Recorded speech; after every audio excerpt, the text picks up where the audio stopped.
que mon ordi il est pas du tout sécurisé, on peut faire ce qu'on veut avec le mien. Déjà, t'as mis ton Twitter en privé, c'est déjà pas mal. Oh putain, tu fais flipper de ouf. T'inquiète.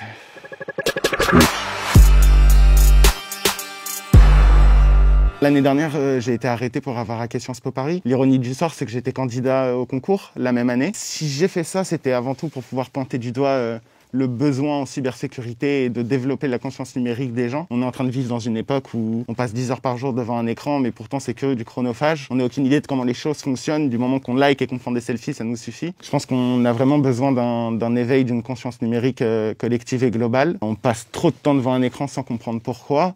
Et on ne comprend pas les fonctionnements et les racines qu'il y a derrière. Aujourd'hui, ça peut changer votre vie comme la détruire. Moi, je gagne des salaires de chirurgien sans sortir de chez moi. J'ai jamais travaillé de ma vie. Donc, les données qu'on récupère sur une base de données comme celle de Sciences Po, après, elles peuvent être utilisées à des fins malveillantes. Généralement, en gros, ce qu'il faut garder en tête, c'est qu'une fois qu'un hacker a récupéré des données, il va réutiliser ces données-là pour pouvoir en avoir encore plus. Donc, en fait, c'est un effet boule de neige qui est inarrêtable. Si j'avais pas prévenu Sciences Po qu'il y avait une faille sur leur site, leur système serait toujours vulnérable. Et si leur système est toujours vulnérable, ça veut dire que n'importe qui peut encore y avoir accès. Et donc, on règle pas le problème. Moi, je risquais 2 ans de prison et 100 000 € d'amende. Il y a eu 4 chefs d'accusation qui ont été portés contre moi. Il y en a un seul qui a été prouvé et retenu. Judiciairement, on risque très très gros quand on fait ce que je fais. C'est aussi l'une des raisons pourquoi j'essaie de préserver mon anonymat. Mais c'est très hypocrite quelque part parce que les hackers sont en train de devenir le système immunitaire de la société qui est en train de se numériser de plus en plus. Et on a besoin de ces personnes-là pour pouvoir justement renforcer nos systèmes et la sécurité de nos systèmes.